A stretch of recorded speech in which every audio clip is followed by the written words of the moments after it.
નમસ્કાર વાલા પેન્શનરો અને નિવૃત્ત કર્મચારી મિત્રો, ભાઈઓ તથા બહેનો, સ્વાગત છે આપનું આપણી આ યુટ્યુબ ચેનલ ભાવેશ મકવાણા ન્યૂઝમાં। તો સૌથી પહેલાં બધાને જય શ્રી કૃષ્ણ, જય માતાજી, હર હર મહાદેવ। તો મિત્રો, આજની તારીખ 31/5/2025 એટલે કે મે મહિનાનો છેલ્લો દિવસ। તો મિત્રો, તમામ પેન્શનરોના પેન્શનમાં આજથી આટલો વધારો જાહેર થશે। તો પેન્શનરો ખાસ જાણી લેજો, કારણ કે માહિતી તમારા માટે ખૂબ જ ઉપયોગી રહેવાની છે।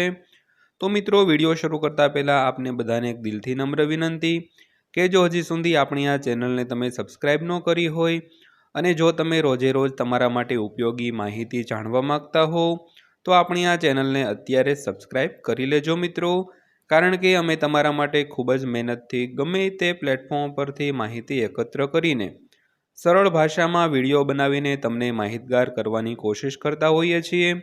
એટલે તમે પણ એક વિડીયોને લાઇક આપી દેજો અને આપણી આ ચેનલ સબસ્ક્રાઈબ ન કરી હોય તો આપણી આ ચેનલને સબસ્ક્રાઈબ પણ કરી લેજો, જેથી કરીને અમે નવા વિડીયો બનાવવા માટે તમારી માટે ખૂબ જ મહેનત કરી શકીએ મિત્રો।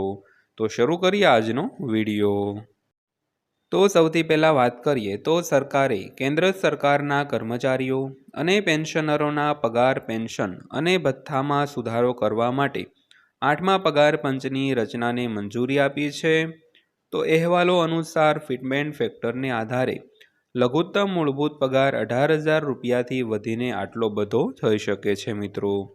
તો મિત્રો, મોદી સરકારે જે કેબિનેટની બેઠક મળી હતી જાન્યુઆરીમાં, તે 16 જાન્યુઆરીના રોજ 8મા પગાર પંચની રચનાને મંજૂરી આપી દીધી હતી, કારણ કે જે કેન્દ્ર સરકારના કર્મચારીઓ છે અને પેન્શનરો છે તેમના પગાર, પેન્શન અને ભથ્થામાં સુધારો કરવા માટે આ જે 8મા પગાર પંચની રચના છે તેને મંજૂરી આપી હતી મિત્રો।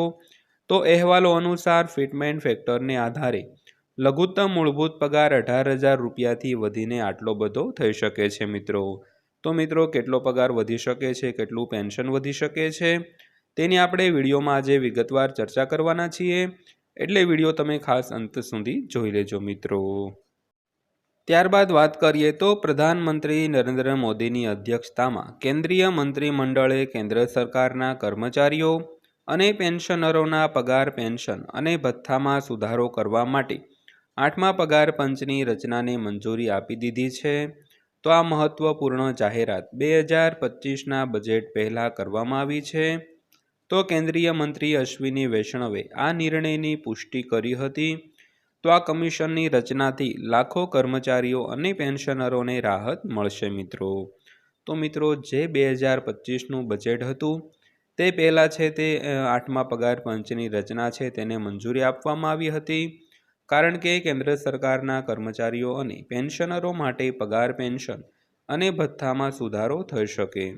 તો મિત્રો, આ બાબતે કેન્દ્રીય મંત્રી અશ્વિની વૈષ્ણવે પણ આ નિર્ણયની છે તે પુષ્ટિ કરી હતી અને આના લીધે જે લાખો કર્મચારીઓ અને લાખો પેન્શનરોને ફાયદો થશે મિત્રો। તો સૌથી પહેલાં વાત કરીએ તો 8મું પગાર પંચ શું છે। તો આ કમિશન કેન્દ્ર સરકારના કર્મચારીઓ અને નિવૃત્ત કર્મચારીઓના પગાર, મોંઘવારી ભથ્થા અને પેન્શનમાં સુધારો કરવા માટે ભલામણો કરશે। તો તે ફુગાવા સંબંધિત ભથ્થા ઉમેરવાનું પણ વિચારશે, જેથી તેમના નાણાકીય લાભો ફુગાવા સાથે સમાયોજિત થાય મિત્રો।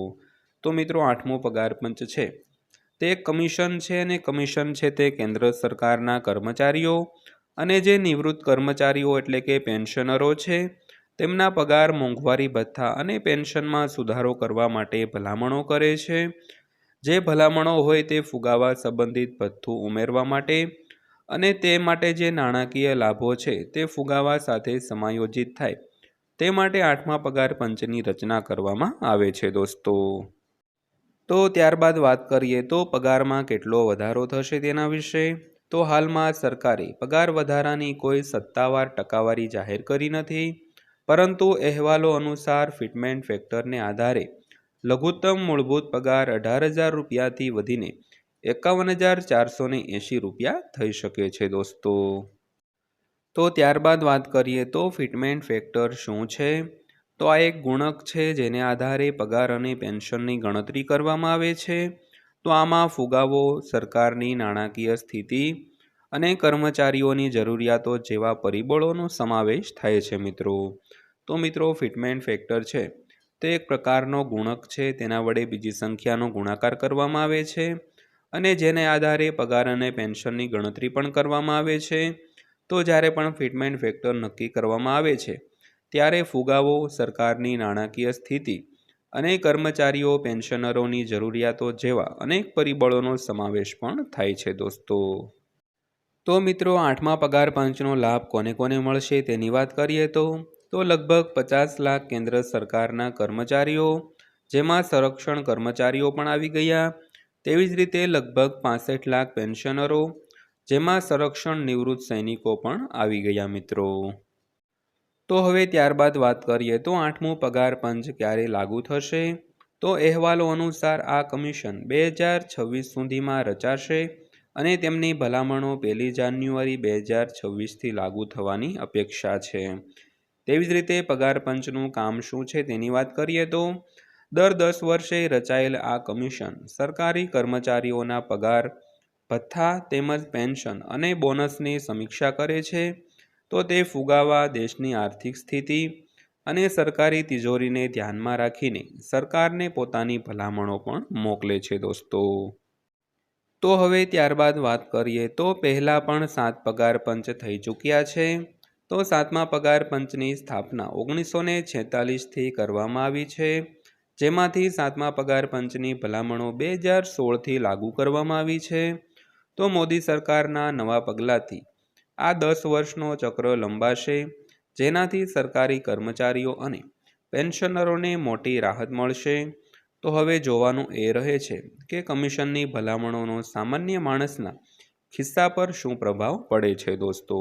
તો દોસ્તો આ હતી આજની માહિતી પસંદ આવી હોય અને વિડીયો સારો લાગ્યો હોય તો વિડીયોને લાઈક કરજો અને આવી જ માહિતીઓ મેળવવા માટે આપણી આ યુટ્યુબ ચેનલને ખાસ કરીને સબસ્ક્રાઈબ કરી લેજો મિત્રો.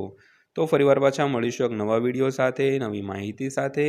ત્યાં સુધી સૌને જય હિન્દ, વંદે માતરમ.